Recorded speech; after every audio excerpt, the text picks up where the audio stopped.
Rahasia kemerdekaan Indonesia dalam kitab kuno Majapahit. Siapa sangka kunci kemerdekaan Indonesia ada dalam sebuah kitab kuno dari zaman Majapahit. Pada tahun 1945, Perang Dunia II berujung kemenangan sekutu dan kekalahan Jepang di Asia Pasifik. 3 bulan sebelum bom atom Hiroshima, BPUPKI, Panitia Persiapan Kemerdekaan Indonesia terbentuk. Mereka berkejaran dengan waktu, karena Belanda yang membonceng sekutu dapat merebut kembali Nusantara jika wilayah ini dianggap rampasan perang dari Jepang. Tak ada jalan lain, Indonesia harus segera berdaulat. Namun, menyusun konsep negara sebesar dan seberagam Indonesia tidaklah mudah. Untungnya, kitab Sutasoma dari abad ke-14 memberi kita semboyan Bhinneka Tunggal Ika, sekaligus kunci keberhasilan kemerdekaan kita. Meski Kakawin Sutasoma adalah karya sastra dan bukan catatan sejarah seperti Negara Kertagama dan Pararaton, dalam kolofon atau catatan penulis di bagian akhir, Empu Tantular menyebutkan Majapahit sebagai negara yang berdaulat. Dan itu bukan utopia, apalagi khayalan, karena Majapahit benar-benar eksis didukung bukti-bukti sejarah yang tak terbantahkan. Nah, Bhinneka Tunggal Ika dari Majapahit lalu diserap pendiri bangsa dan ditarik ke lingkup yang lebih luas. Tidak hanya sebatas agama, namun juga mewakili beragamnya suku, bahasa, dan kebudayaan di Indonesia. Yang menarik, Insinyur Soekarno memperkenalkan kata suku yang berarti kaki dalam bahasa Jawa.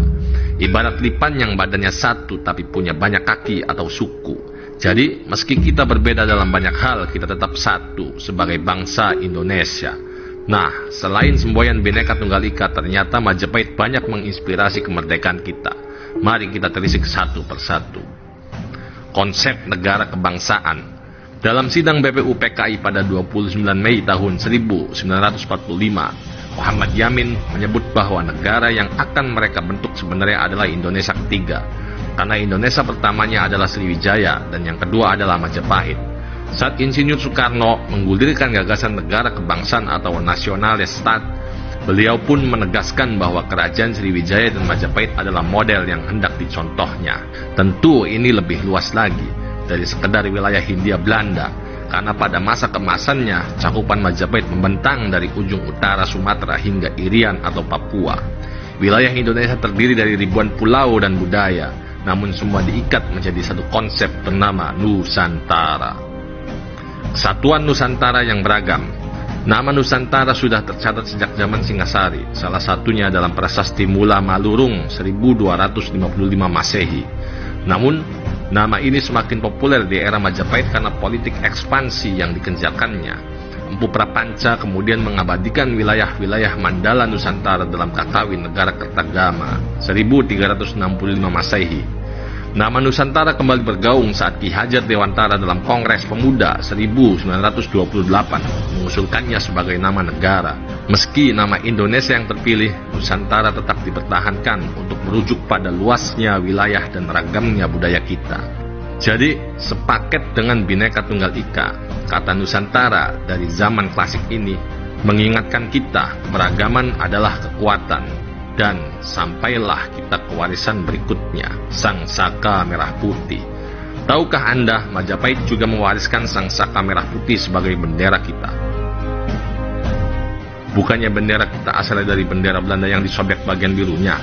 Ya, bisa juga. Tapi, tanpa legitimasi dari sejarah Majapahit, bendera kita mungkin ditolak di dunia internasional karena terlalu mirip dengan Monaco yang sudah menggunakannya sejak 1881. Untungnya, Indonesia bisa membuktikan bahwa merah putih sudah digunakan lama di Nusantara, minimal sejak 1294 Masehi. Menurut Prasasti Kudadu yang dikeluarkan Dyah Wijaya yang berkuasa pada tahun 1293 sampai 1309. Pada saat itu, merah putih memang sudah digunakan sebagai bendera, meski awalnya menjadi panji kerajaan Daha atau Kadiri yang memberontak terhadap Singasari. Selain bendera, lambang negara kita berakar pada Majapahit. Garuda, berjuang untuk merdeka. Kisah Garuda yang membebaskan ibunya dari penjajahan para ular banyak dipahatkan di candi-candi era Singasari dan Majapahit. Misalnya Candi Kidal, Candi Sukuh, dan Candi Ceto yang mengusung tema ruat. Kisah Garuda mengusung spirit yang sama dengan para pahlawan yang berjuang membebaskan Indonesia dari penjajahan.